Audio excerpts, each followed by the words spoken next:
Hello student, welcome to our channel FK physics. मैं फैजुल्ला खतीब और आज का हमारा टॉपिक है न्यूटन्स लॉ ऑफ ग्रेविटेशन। जैसा कि स्टूडेंट आप लोग जानते हैं कि न्यूटन का जो पूरा नाम है वो है सर आइजैक न्यूटन। इन्होंने बहुत सारे लॉ दिए, लेकिन ये जो लॉ है हमारे पास न्यूटन्स लॉ ऑफ ग्रेविटेशन, यानी जो ग्रेविटेशन का कंसेप्ट, आप लोग को स्टोरी पता होगी कि न्यूटन के सर के ऊपर एप्पल गिरा, ठीक है। तो उसके अंदर हमको ये पता था कि इन्होंने एक लॉ दिया और वो कंसेप्ट क्या था, ग्रेविटेशन वाला कंसेप्ट था। कि अब ये एक्चुअल में क्या है, हमको क्या पता है कि सिर्फ जो अर्थ है तो अर्थ के पास में ग्रेविटेशन है। एक्चुअल में इनका जो लॉ है वो सिर्फ अर्थ के लिए नहीं है, बल्कि उन सारे ऑब्जेक्ट्स के लिए है जिनके पास मास है, ठीक है। ये जो लॉ है ये इन्होंने 1687 के अंदर प्रपोज किया, ठीक है, 1687 के अंदर प्रपोज किया। इस लॉ के हिसाब से हर वो ऑब्जेक्ट या हर वो पार्टिकल जिसके पास में मास है तो वो दूसरे पार्टिकल को या दूसरे ऑब्जेक्ट को अपनी तरफ अट्रैक्ट कर सकता है, ठीक है। और किस फोर्स से अट्रैक्ट करता है, तो उस फोर्स का नाम इन्होंने ग्रेविटेशन इसको नाम दिया, उस फोर्स को नाम दिया है ग्रेविटेशन। क्लियर। लेकिन आप बोलेंगे कि सर जैसे हमारे पास अगर इलेक्ट्रॉन है, प्रोटॉन है, न्यूट्रॉन्स है, ये भी तो पार्टिकल्स है, सब एटॉमिक पार्टिकल हम लोग इसको बोलते हैं, लेकिन इनके पास भी मास है। तो आप बोलेंगे कि क्या यहाँ पर भी ग्रेविटेशनल फोर्स है, तो नहीं। यहाँ पर मैं एक चीज़ आपको क्लियर कर दूँ कि जो ग्रेविटेशनल का कंसेप्ट है ये सिर्फ मैक्रोस्कोपिक पार्टिकल्स, यानी जितने भी बड़े बड़े पार्टिकल्स हैं, पार्टिकल को हम लोग दो कैटेगरी के अंदर डिवाइड कर सकते हैं, मैक्रोस्कोपिक पार्टिकल यानी बड़े पार्टिकल और माइक्रोस्कोपिक पार्टिकल। माइक्रोस्कोपिक बोल तो बहुत ही स्मॉल पार्टिकल जिसको देखने के लिए हमको माइक्रोस्कोप का ज़रूरत पड़ती है, ठीक है। तो ये जो लॉ है ये सिर्फ किसके ऊपर अप्लाई होगा, मैक्रोस्कोपिक पार्टिकल यानी बड़े बड़े पार्टिकल्स के ऊपर। अब इस लॉ का हम लोग सबसे पहले स्टेटमेंट देखने जा रहे हैं।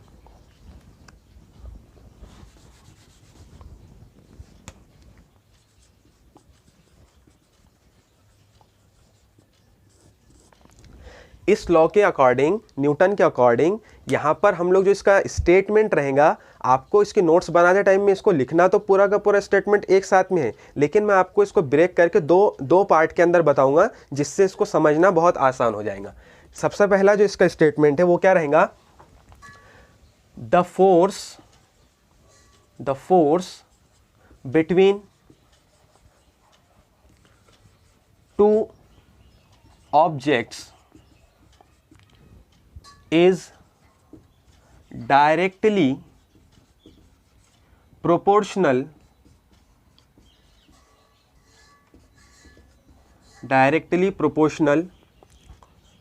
to the product of masses of object, ठीक है। इसको मैं बोलूँगा इसका पहला पार्ट, ठीक है। लेकिन आपको जब आप इसको एग्जाम के अंदर लिखेंगे तो आपको कंटिन्यू में पूरा स्टेटमेंट लिखना है, लेकिन मैं इसको दो पार्ट में ब्रेक कर रहा हूँ। ये हो गया पहला part.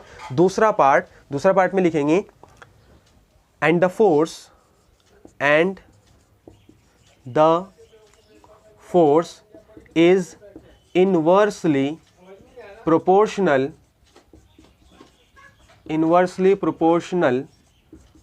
To the square of distance between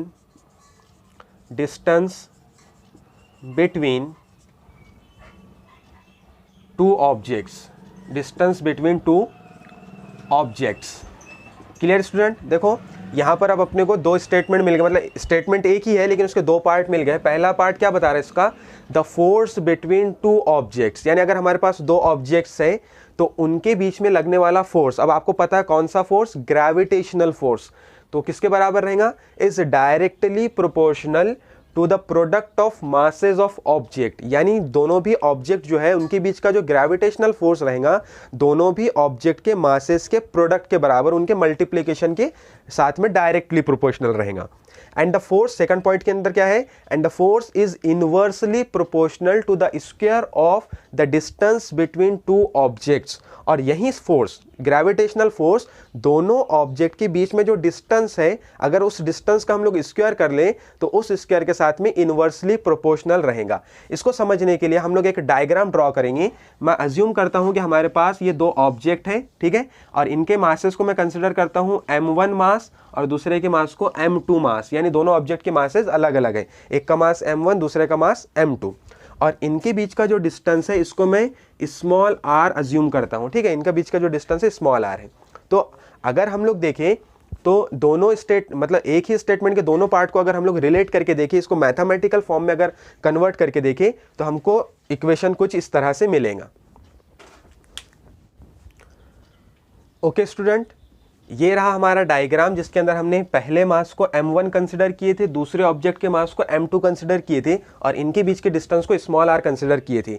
अब हम लोग क्या करेंगे, इसके मैथमेटिकल अप्रोच की तरफ जाएंगे, लेकिन किसका हेल्प लेके, न्यूटन्स लॉ ऑफ ग्रेविटेशन के स्टेटमेंट का। स्टेटमेंट के दो पार्ट थे, पहले पार्ट के अकॉर्डिंग क्या था कि जो फोर्स है इन दोनों मासेस के बीच में जो फोर्स, और फोर्स कैसा है, अट्रैक्टिव फोर्स, यानी दोनों भी ऑब्जेक्ट या दोनों भी मासेस एक दूसरे को अट्रैक्ट कर रहे हैं, ठीक है, इसी को हमने ग्रेविटेशनल फोर्स नाम दिए थे, ठीक है। तो ये जो ग्रेविटेशनल फोर्स रहेगा वो डायरेक्टली प्रोपोर्शनल रहेगा दोनों भी ऑब्जेक्ट के मास के प्रोडक्ट के साथ में। तो इसके लिए मेरे पास में जो पहला इक्वेशन बनेगा वो क्या बनेगा, F इज डायरेक्टली प्रोपोर्शनल किसके साथ में, m1 इंटू m2, यानी क्या है, दोनों भी मासेस जो है m1 और m2 उसका हमने क्या किया, प्रोडक्ट किए, तो दोनों के प्रोडक्ट के साथ में जो फोर्स रहेगा ग्रेविटेशनल फोर्स वो कैसा रहेगा, डायरेक्टली प्रोपोर्शनल। इसको बोलूंगा मैं इक्वेशन नंबर 1, ठीक है। अब हम लोग आगे प्रोसीड करेंगे।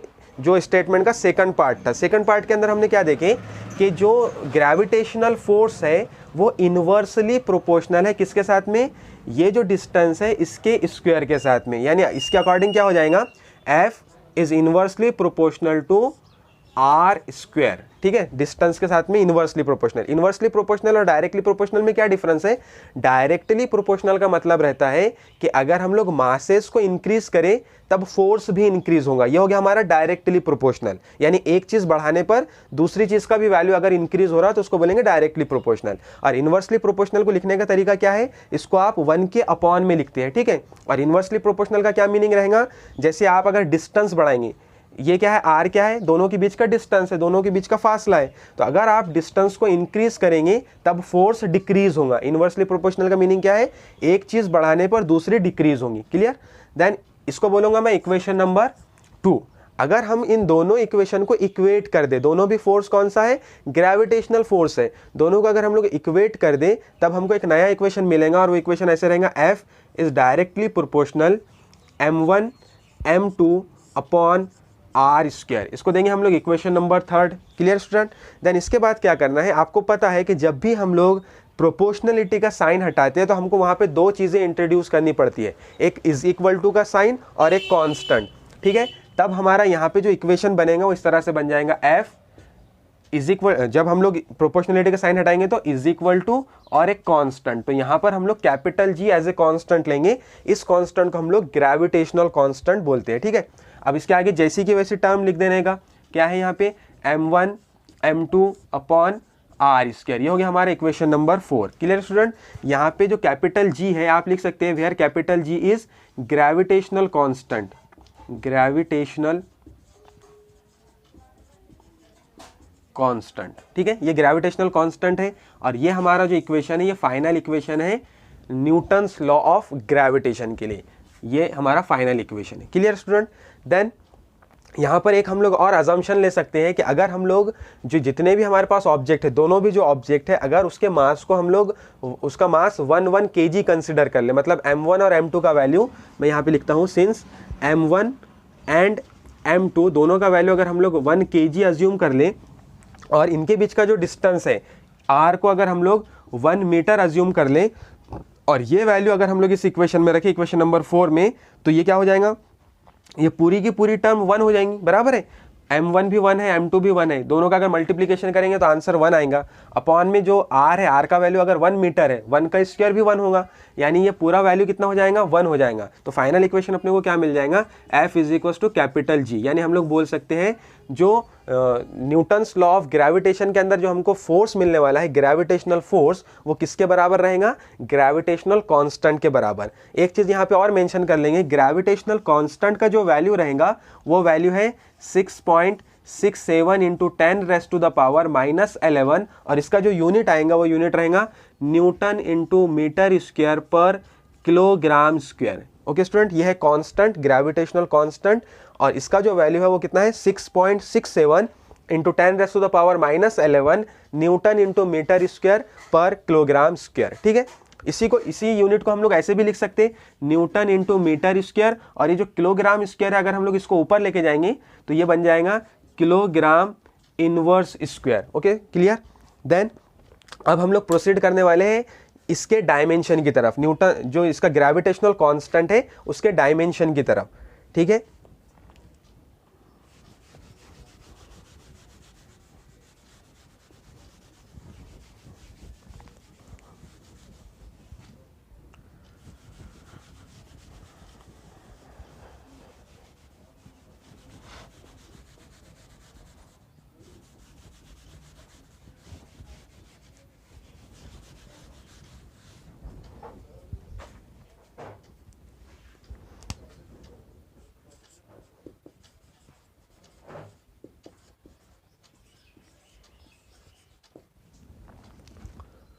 ओके स्टूडेंट, अब हम लोग क्या देखने वाले हैं? Dimension of capital G, where capital G is gravitational constant. तो हमको न्यूटन्स लॉ ऑफ ग्रेविटेशन के लिए जो इक्वेशन मिला था किसका? फोर्स का। वो इक्वेशन सबसे पहले हमको लिखना है, F is equal to capital G m1 m2 upon r square. Clear? अब हमको इसको रीअरेंज करना है कैपिटल जी के लिए, तो कैपिटल जी के लिए इक्वेशन क्या बन जाएगा? Capital G is equal to force into r square upon m1 m2। Clear student? Then इसके बाद में हमको क्या करना है? इसका डायमेंशन लिखना है, तो हमको सबके डायमेंशन पहले लिखने पड़ेंगे, मतलब ये ऐसे बन जाएगा, capital G is equal to force का डायमेंशन आपको पता है, फोर्स का डायमेंशन क्या रहता है? L1 m1 t-2। क्लियर? यहाँ पे r क्या है? डिस्टेंस बिटवीन टू ऑब्जेक्ट्स, तो r को हम लोग ऐसे बोल सकते हैं, ये लेंथ है, मीन्स क्या हो गया यहाँ पे? ये बन जाएगा L2, क्योंकि इसका स्क्वायर है इसलिए हम लोग इसको L2 लेंगे। ठीक है, और अपॉन में आप देखेंगे ये दोनों भी क्या है? मासेस है। मासेस है मतलब हम लोग इसको ऐसे लिख सकते हैं m2, मतलब m1 m2 दोनों मिला के 2 बार मासेस हो गए, इसको हम लोग लिखेंगे m2। अब इस इक्वेशन को दोबारा से रीअरेंज करना है, तो ये इक्वेशन ऐसे बन जाएगा, capital G is equal to L1 m1 t-2, ये फोर्स का इक्वेशन, फोर्स का डायमेंशन। देन L के लिए क्या हो जाएगा? L2, और ये वाली जो टर्म है जब ऊपर जाएगा तो ये बन जाएगा m-2। Clear student? अब इन तीनों डायमेंशन को हमको एक डायमेंशन के फॉर्म में रीअरेंज करना है, तो इक्वेशन बन जाएगा capital G is equal to, अब आप देखो यहाँ पे L1 L2, ठीक है, मतलब L कितने बार हो गया यहाँ पे? 3 टाइम्स। ठीक है, 3 टाइम्स, तो इसको हम लोग लिख सकते हैं L का पावर 3। देन यहाँ पे देखो आप m1 और m-2, तो क्या हो जाएगा यहाँ पे? m का जो वैल्यू आ जाएगा वो आ जाएगा -1। Clear student? यहाँ पे जो -2 है और -1 है, अगर इसका हम लोग ऑपरेशन करें तो यहाँ पे अपने को आंसर कितना मिलेगा? -1। लास्ट में क्या है अपने पास में? t-2। अब दूसरे इसमें कहीं पे भी t-2 या t का कोई वैल्यू नहीं है, तो इसको हम लोग फाइनल कर देंगे t-2। ये हो गया हमारा dimension. Newton's law of gravitation के अंदर इतना सफिशियंट है। आई होप स्टूडेंट आपको ये वीडियो पसंद आया होगा। इस चैनल को लाइक कीजिए, शेयर कीजिए, सब्सक्राइब कीजिए और कमेंट कीजिए। Thank you.